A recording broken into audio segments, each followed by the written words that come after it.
The red light goes on, the red light goes out, and we are off and running for 15 minutes of racing.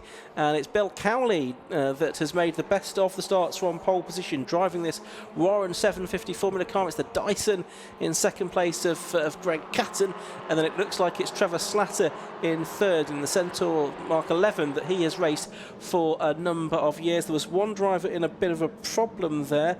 That must have been John Donnelly's race kits Merlin, number 37. He had his hand in the air as he came through Abbey for the first time. There you can see him on the left-hand side of the picture heading down towards the village hairpin for the first time. So he will hopefully keep out of everyone's way. A few Austin 7s making their way around and past him. As indeed right at the back of the field there we have the number 17 Matt Tompkins, A7 Tompkins special for the man from Grantham that made its debut last time out at Cadwell Park. Meanwhile, down the Hanger Straight we've got the extraordinary sight of the 1973 championship winning car that Robin Smith drove, designed by Jerry Evershed.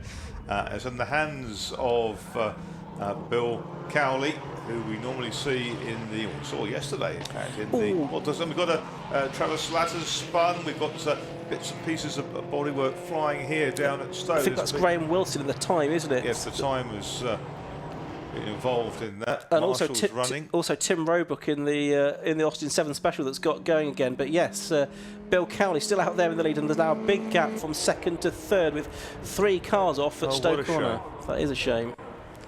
Trevor Slatter's 72 in the distance. The time is here, which is Graham Wilson, and the other car, I'm looking to see which one of those it is, but here they come then.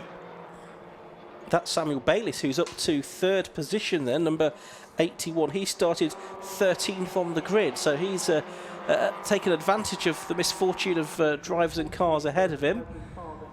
And just making sure that everyone is okay. Marshall's arriving on the scene. And race continuing with Bill Cowley still leading. A safety car is going to be brought out, isn't it? I think, yeah, we've got the yellow flags waving. So safety car is out. There's the 17 car of Tompkins punching the air like he's just taken the checkered flag to win the race. So we'll be under safety car conditions. The cars will queue up behind the safety car. Hopefully everyone has seen the yellow flags, and we'll be then get everything under caution conditions while those cars down there at Stowe Corner move to a place of safety, Marks. And unusual to have that kind of incident in the historic 750 Formula. That's right. I mean, they're approaching Stowe Corner quite quickly in these lightweight cars. Just a touch would precipitate sort of an exodus like that. I think the other car involved then was probably the London Thruston number 23 car, wasn't it? The HCS. Okay, so that didn't come around. Greg and Thruston this morning was involved in the incident with John Village. So John's front corner of his car planed red flag off, now. And the red flag now, yeah, because there's marshals and medics in attendance at Stowe. So yes, red flags are out. Race being stopped then while the incident down there at Stowe Corner is being dealt with. The cars will just proceed slowly back to the timing line. Let's have a short break though, and we'll be back in a moment with the historic 750 Formula Series. Our red light goes on, red light goes out, the race gets underway. It's a slower start from Bill Cowley. I thought that Greg Catton, the Dyson, might get past him. He might still do so as they come down towards Abbey for the first time, but no, I think it is going to be Cowley that holds on to the lead of the race from this somewhat reduced field. We had 31 in qualifying. We might be down to just over 20 cars now after various dramas in qualifying and the first part of this race. But it's Bill Cowley leading then.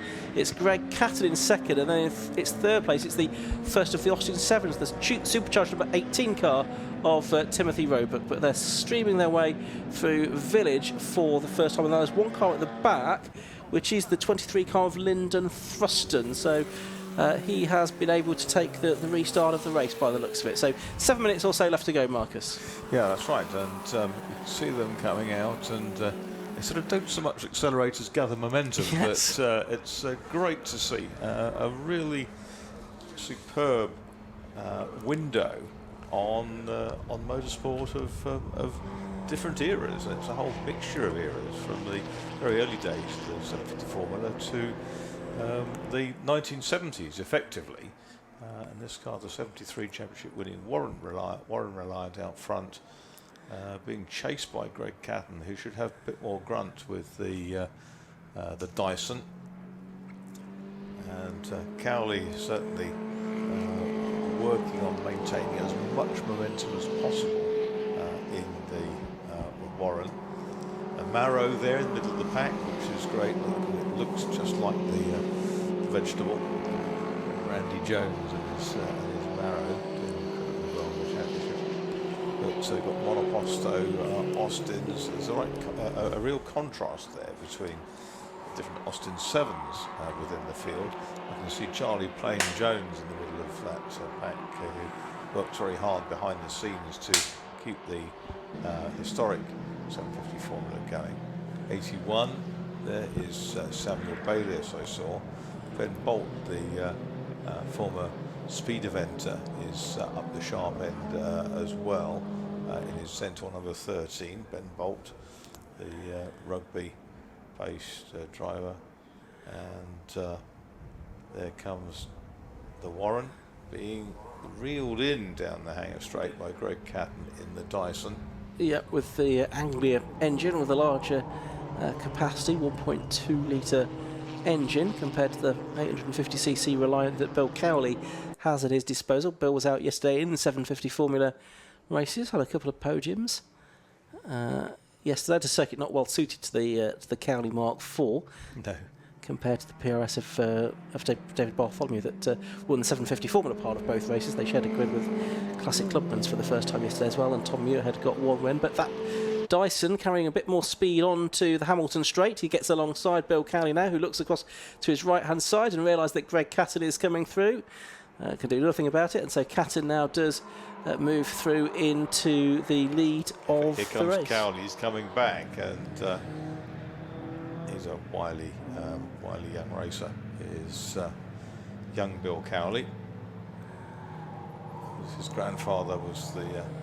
And Catton's gone right off the track, out over the curves, and lurches back across onto the track. And at that point, his rival has to back off. But Bill Cowley's got himself back ahead of Greg Catton. With that usual game down the chute, I'm sure, towards Stoke Corner. The car in the foreground is that beautiful little special. It's absolutely glorious. The out of 67. Yeah, that's Paul Mason, isn't it? Yes. Yeah. So sleek, that bodywork. It is. I'm not quite sure how it's managed to get itself into that position on track either, because it's almost a lap down, as it were. Here are the two leaders then, Bill Cowley and Greg Catton. Catton, it was ahead. Cowley trying to squeeze through on the inside into Club Corner, but he couldn't make that work, so Tuck's back in behind him. So it's Catton who's going to lead at the end of lap 3 with 3 minutes 20 seconds to go. So they might actually squeeze 3 more laps out of this. Just looking at how long it takes them to complete a lap. Tim Roebuck going very well there in the supercharged Austin 7. That's the old John Miles car, and he's leading his class and leading the Austin 7 and Class A for the sort of normally operated Austin 7s is Charlie Plain Jones ahead of Nick Hayward-Cook. They're 12th and 13th overall. From the back of the grid, Ian, Lyndon Thruston up into 7th place in car 23. And that's certainly here he is. More ground. Here he is now. He's just about to pass number 81, Samuel Bayliss, and he is going to go through. Samuel Bayliss in the Centaur Mark 14 goes off the circuit as Lyndon Thruston gets back past him. So he's now up to 5th position. And Lyndon you can see Thruston. when momentum's compromised, they're sitting ducks for the next car in the group. The Centaurs, of which there were quite a lot. Designed by Richard Scott, who also designed the VZ Formula 3 car, and you can see that the cornering efforts of Bill Cowley getting much closer to Greg Catton in the more powerful Dyson. Greg Catton probably can't see the Warren, it's so low in his mirrors, and Bill Cowley comes up the inside, gets alongside onto the last apex of Club Corner. Yeah, there's time for 2 more laps in this race. Cowley's just done the best lap of the race, a 1:30.167, which is really good going. He needs to sit in the slipstream because obviously the Dyson is punching a much bigger hole in the air than the Warren.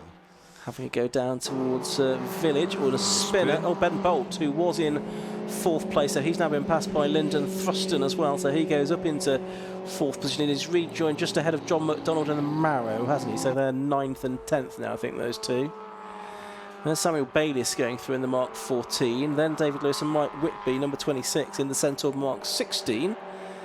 And there's the recovering Ben Bolt with John McDonald on the lapped number 17, Austin 7 of Matt Tompkins, the motoring journalist behind him.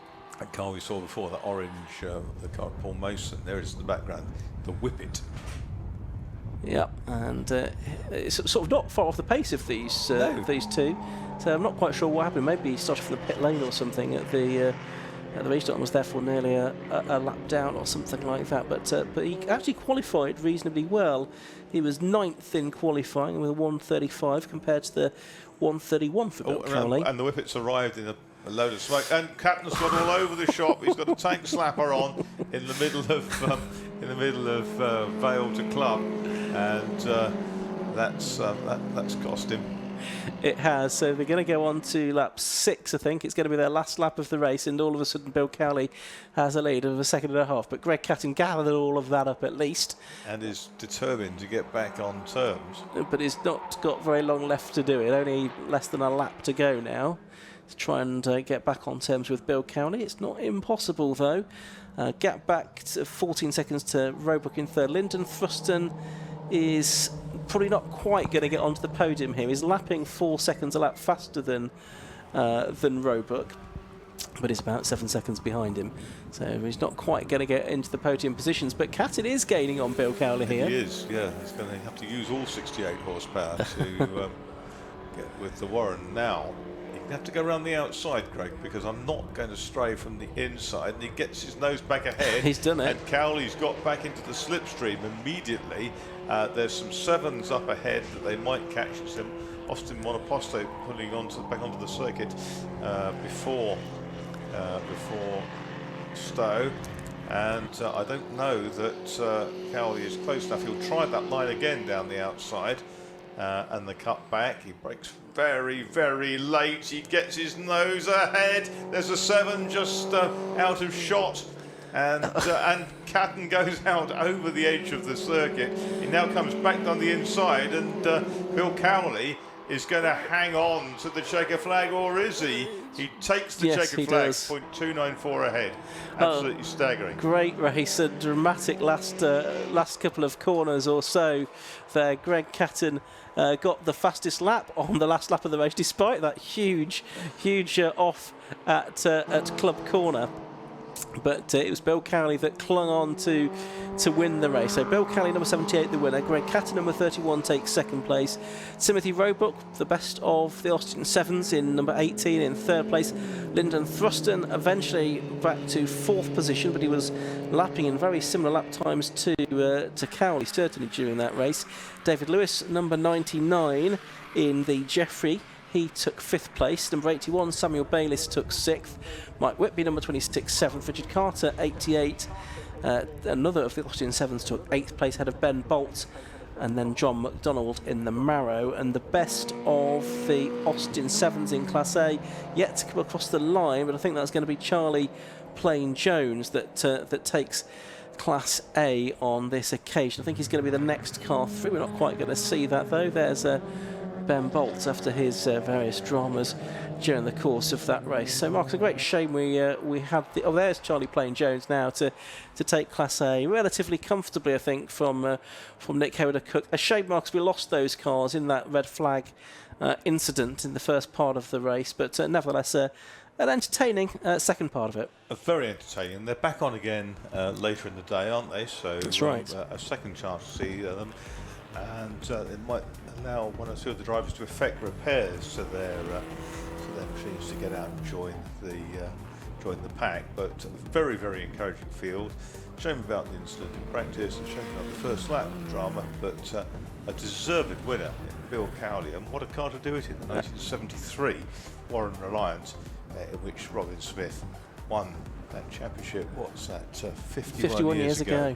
Yeah, so Bill Cowley, number 78, took the win at the end of 6 laps, ahead of number 31, Greg Catton, 0.3 of a second between them. Third was number 18, Timothy Roebuck. They all won their respective classes as well. Fourth was number 23, Linton Thruston. Fifth, 99, David Lewis. Sixth, 81, Samuel Bayliss. Then it was 26, Mike Whitby. 88, Richard Carter. Ben Bolton, 13, and 44, John McDonald. Charlie Plain Jones was best of the Class A Austin Sevens, ahead of Nick Haywood Cook, so 22 from 66. And a bit further back, we should see who it was that was third place in that class. It was the number 20 car of Nicholas Powell, but sadly we did lose one or two cars along the way, even in that restart, including Jörg Schneider in the Race Kits Merlin he'd hired for this weekend. Fantastic enthusiast is Let's Jörg head Schneider. down to, are we ready to head down to Kevin McGinley? I'm not sure whether we are or not. Let's head down there now if we can.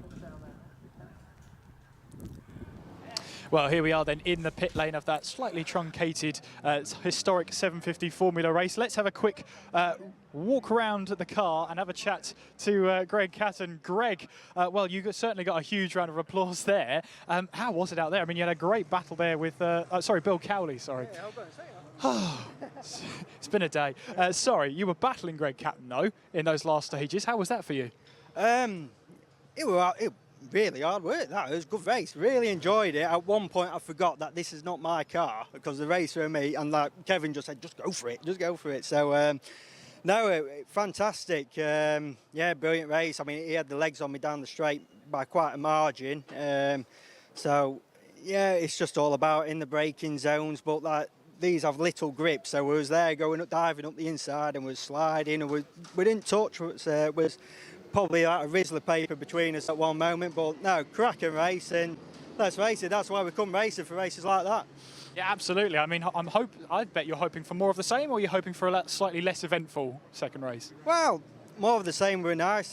Just a massive thank you to Ron and Kevin Welsh for letting me drive the car again. And yeah, absolutely, I think they'll be over the moon for having its first win for many years. So, yeah, brilliant. Oh, brilliant stuff. Bill, congratulations. Well done on the victory in Class C as well. Cheers, mate. Thank you. Thank you very much. That's Bill, by the way, not Greg. I'll speak to Greg now. Where is he? Greg Catton. Greg, well, you got the fastest lap, I think, there at the end, right on the end. 1:29, I think it was. I mean, you had a great battle there with Bill. Yeah, a bit of a challenge here. He's driving well, and I'm pleased to stay behind him, really. But there's just no grip out there on these tyres. You're sliding around all over the place. But it's very enjoyable. The last bend was a bit of a challenge. The tail ender coming in amongst us, but yeah, that was enjoyable. Yeah. Enjoyable, yeah. I mean, it was enjoyable to watch out there. And you've got the sun beaming down, so you've got everything working in your favour. Just that little bit of lack of track grip, I guess. Yeah, the weather's with us, and the car's running well. We've had a few teething problems, but thanks to Paul, we've got those fixed now. Yep. So what's the lessons you can learn to take into race 2? What's the lesson you can use to beat Bill? Try a bit harder, I think, is the only thing I can say, really. I have to go and study the camera. Yeah.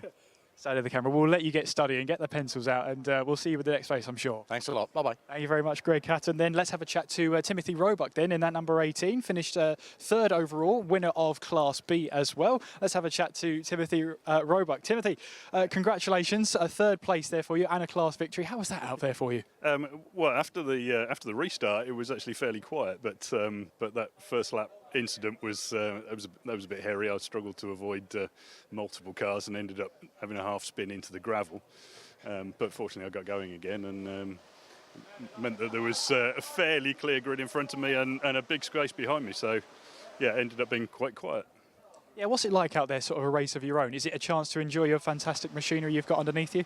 It is, yeah. I really like this circuit. Actually, it flows really nicely, so it's a fun circuit to drive and just try and drive it smoothly and get some good lines and hopefully some good lap times. Maybe some more battles in the second race this afternoon? Maybe, hopefully. It depends, I guess, how many people can get out for the second race. Whether it's going to be much like the restart or a bit closer up the front, I don't know. Great stuff. And a class victory for you. How's that for you? That's good. Very pleased.